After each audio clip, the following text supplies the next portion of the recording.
Good morning everyone and welcome to Abu Dhabi. So myself, Aaron and Faisal, we're here working with their tourism board, and the whole point is to promote Abu Dhabi on Instagram with regards to just taking some photos of our trip. So what they've done is they've put on a few, let's say, events and things for us to go to see and to do over the next few days, and all we have to do is just take some photos of our experience and then share them on Instagram. And in this video, and probably this series of videos, I just want to bring you along to this whole thing and show you some behind the scenes of what we're up to. So I'm not gonna waffle on too much longer because my mask keeps falling off, and hopefully I'm waffling. Right, let's go to the first spot, which is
So far I've got 2 images that I'm really happy with and a bunch of images for Instagram stories. So how these things work is we are effectively contracted to post a photo and a few stories from each location that we visit. And honestly, for me, it's a bit of pressure because I need to come away with something.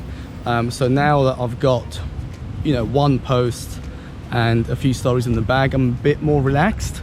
And funnily enough, I probably will get an even better image now that I'm a bit more relaxed. In terms of a lens choice, I've gone with the X-T4 and the 16-55, which is what I've been using for the entire of this location. And I've got another X-T4 and the 33 1.4 in my bag. Honestly, I'm still kind of going through the whole trial and error phase of what gear to bring. I thought about bringing the X100V, but then I'm just like, well, I don't use 23 that much, so basically the whole process is a lot of trial and error involved. But yeah, so far I have found that the X-T4 and the 16-55 is definitely the most versatile option right here. Top tip when you come to this place is, even though photography is allowed and I managed to get the X-T4 and the 16-55 in, they did take the microphone from the GoPro, so obviously all the sound that you're hearing now is just from the GoPro itself. So if you do come here with the intention of doing any video and you have an external mic, even if it's a very small external mic, be prepared to have it confiscated, and then you have to pick it up on the way out. So something to bear in mind.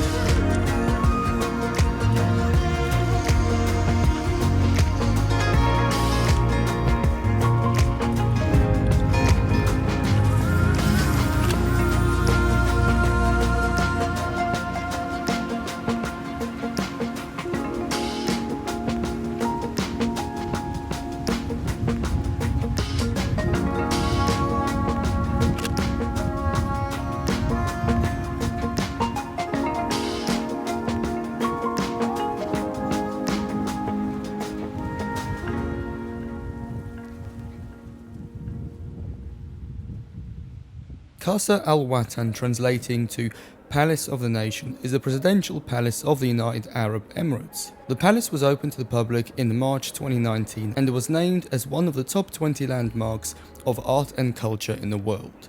In 2020, it was nominated for the World Travel Awards as the main cultural tourist attraction in the Middle East. When visiting, I highly suggest allocating yourself a good 2 hours to explore properly both outside and inside.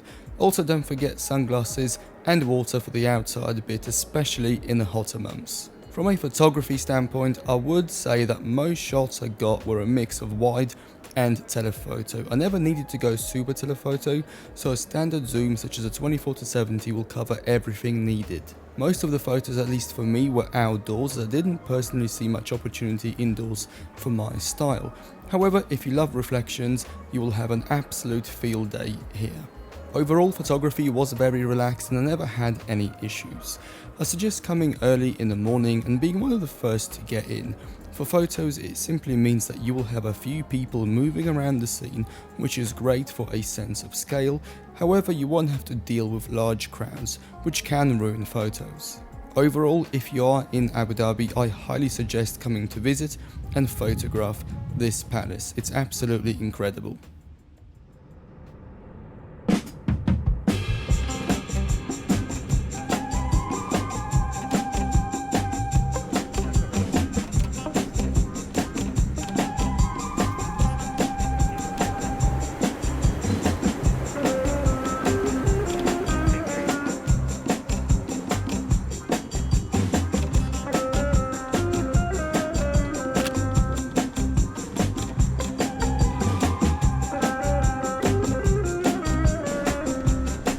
So this is the exact moment we realised that photography at this location is not going to be quite as straightforward as we hoped. So basically throughout the mosque you have designated photo boxes. Now keep in mind this was not actually here in the previous years, it's something quite new, maybe because of COVID, maybe because of crowds, who knows. But basically whenever you go out of any of those boxes, the security will be all over you telling you to get back in. Now the photo boxes are generally located in fairly photogenic locations. However, if you want something a little bit more than just a selfie in front of a postcard picture, then you might be somewhat disappointed. Now, to be completely honest, most of my photos, at least the good ones, were taken outside of these boxes, and I was definitely shouted at least 20-30 times. However, also keep in mind that I was there to promote it. They were paying me to be there to promote tourism, and I couldn't just walk away with a few postcard pictures that anyone on their iPhone could get. So although this place is beautiful, it's fantastic for photography, at this moment with these restrictions, I don't think I could recommend it. I mean, obviously if you're just happy with a postcard picture like everyone else and you want your creativity to be completely suffocated here, then by all means come, visit, see it, it's beautiful, you will not regret it. But if you're coming from an artistic photography perspective, I would say wait until they change their policy, because yeah, you'll be very frustrated.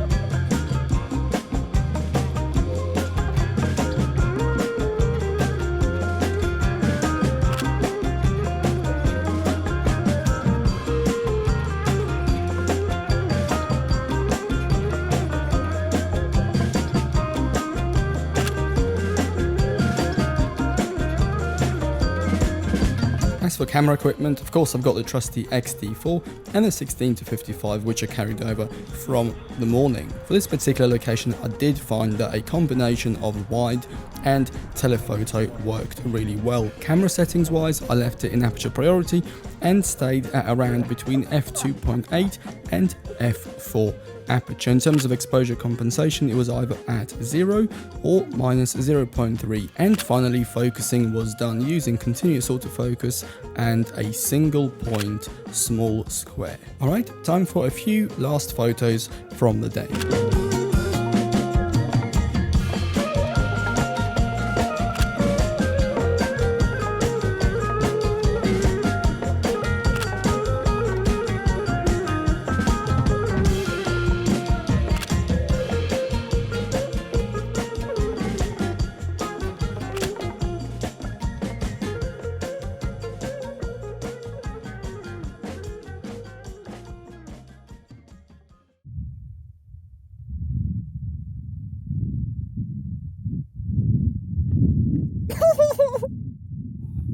That looked like it hurt.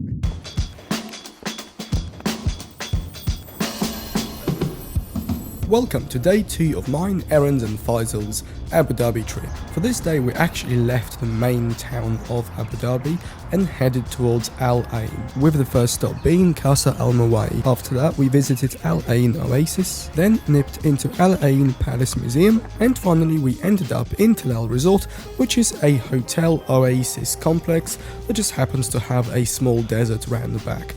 I say small desert because we'll get into that later.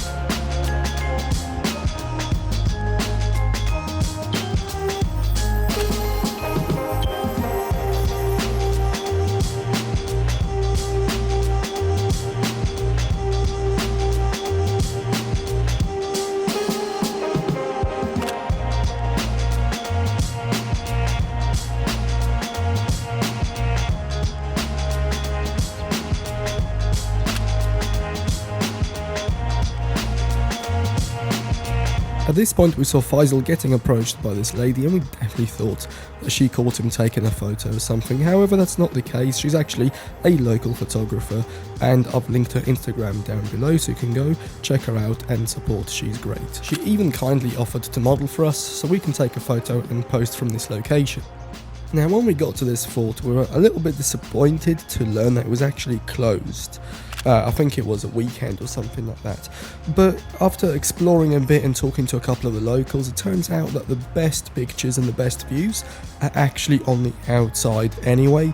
If you go inside, there's just a museum, which is obviously pretty cool as well. Camera wise, it was the trusty X-T4 and the 16-55 in aperture priority at about f4 with an exposure compensation at -0.3.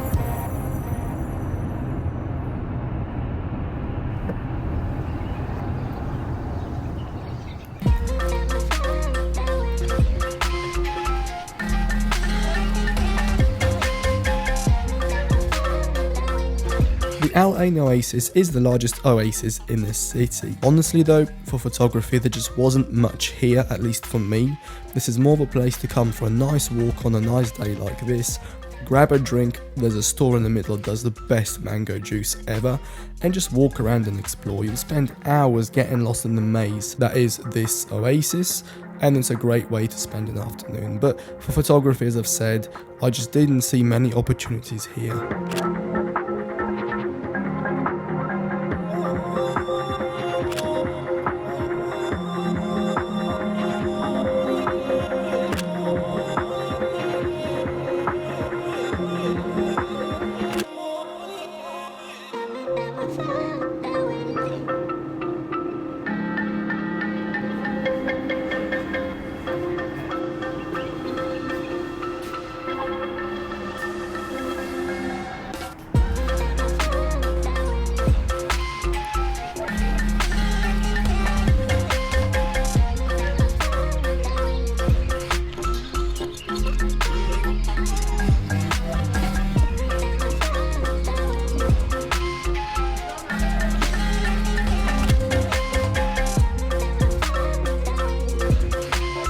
The Al Ain Palace Museum is also known as the Sheikh ZAYED Palace Museum, and the museum is based in the palace of the former president. It was originally built in 1937 on the western side of Al Ain Oasis, so you'll probably see a few similarities to the previous location, and it was used as a home until 1966, after which it was turned into a museum in 1998. In terms of photography, as always, the trusty X-T4 16-55 stuck it at around f4 and exposure compensation down to around minus 0.3. Metering mode was either the multi-metering mode or the center weighted metering mode, so I can then lock the exposure using AEL and recompose. And although this place was very nice and you can get some very clean shadow and highlight type images, we didn't spend that much time here because we were only required to share a couple of stories from this location and not actually post a good photo. So we just did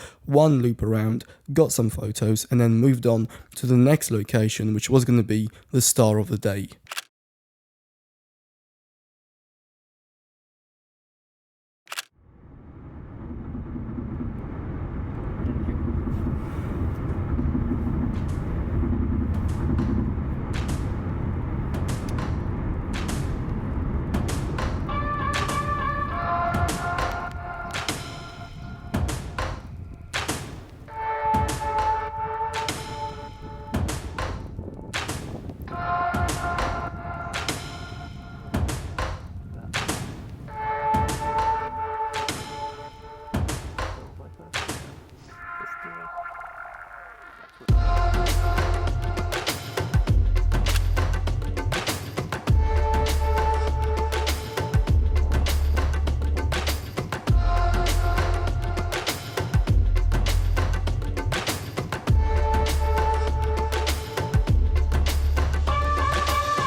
TELAL Resort is a hotel complex oasis type thing located just outside Al Ain, with the main selling point being that it has its own private mini desert, which is literally gated. The highest dunes that you can see, they're actually the last dunes before it goes flat again, and it's a good few miles before the actual desert starts. Now, I'll be honest, the adventurer in me was somewhat disappointed when I learnt this, especially after climbing to the highest peak, expecting this whole desert to unfold in front of me, to then just see a metal fence.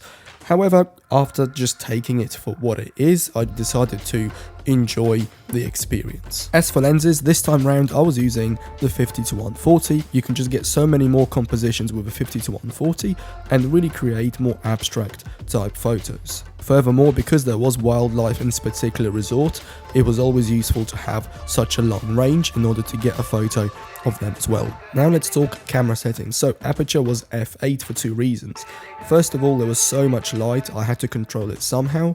Secondly, I wanted to have as much in focus as possible, especially at the longer focal range. You can have one sand dune that's perfectly in focus, however the one behind it will be out of focus. By having it at f8 or even f11, you reduce the risk of that happening. All other settings remained as before. In terms of camera and lens durability, I did have some sand get underneath the focus dial and underneath the aperture dial as well. However, after using them a little bit throughout the afternoon, that sand came out over time.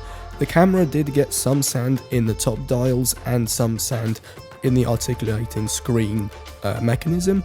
However, just like with the lens, it kind of worked its way out as the day went on. At no point did the camera or the lens stop working or give me any issues.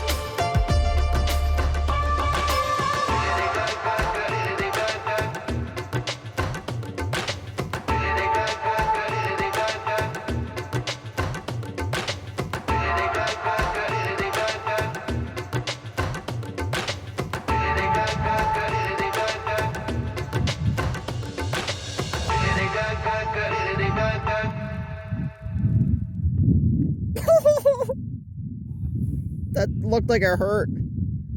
You alright? Being a pro adventurer, I fell over. However, there's a slight issue. Listen to this.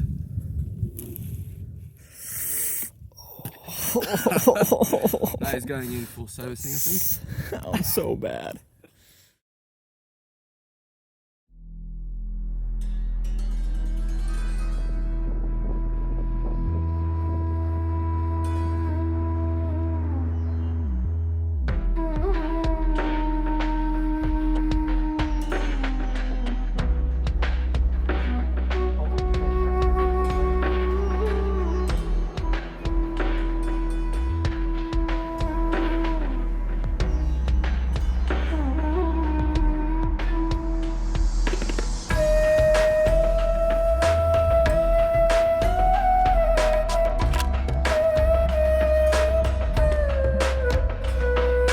Qasr Al Hosn is a historical landmark and is the oldest stone building in the city of Abu Dhabi.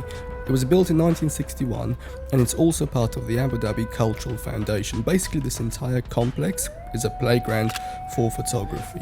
Of course, keep it respectful, look out to not get people's faces clearly visible, and to be honest with you, with the whole pandemic, the masks do actually help with regards to hiding people's identities. But generally speaking, we've not had any issues with photography. We were stopped once by security who just asked us what we were doing, and he said it's completely okay, carry on, because you're tourists, you're taking photos, there's nothing wrong with that.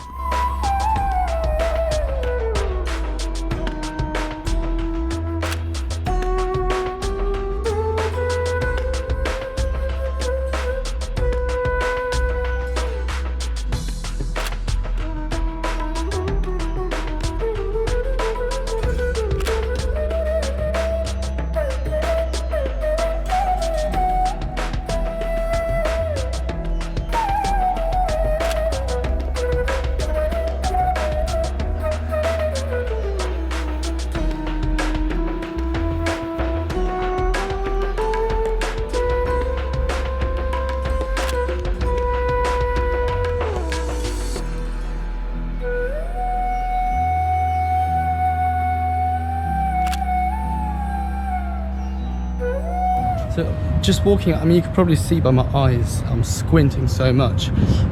Problem is, if I'm wearing sunglasses, it's almost impossible to see the screen and forget about the viewfinder. So if I take my sunglasses off, it is so bright here. Like, it's genuinely painful to even open my eyes. So it's just something that I didn't think I would struggle with. And the other two are exactly the same. So like, we're gonna go in the shade in a minute and just take a break. Like, you can literally see that they're taking a break now. Because, yeah, so if you do come here, definitely bring sunglasses, but also you have to take a break, because I mean, yeah, I have to stop this because my eyes are literally hurting right now. As for camera, obviously the X-T4, but this time I went with a 33mm f1.4 prime, so 50 full frame. That's my main street photography lens, and I wanted to keep it light today, didn't really want the zoom with me. I did bring the 18 in my bag just in case for wider shots. Faisal was on his XC3 or XC4, X100V, and then Aaron was on pretty much an identical setup to me, which is the X-T4 and the 16-55.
That's it, we made it to the final stop and we were so excited for the Louvre. This is the one thing that we were looking forward to for pretty much the entire trip. However, we didn't bother checking what days it's open and shut. We just assumed, like silly tourists, that if we get there on the Monday, it'll be open. Obviously it wasn't, and that gave us a bit of a problem. Thankfully the Louvre looks pretty cool from the outside, and because it was actually shut for maintenance, there were a few workers walking around here and there, so you can get isolated subjects, especially against that white background. Looks pretty cool.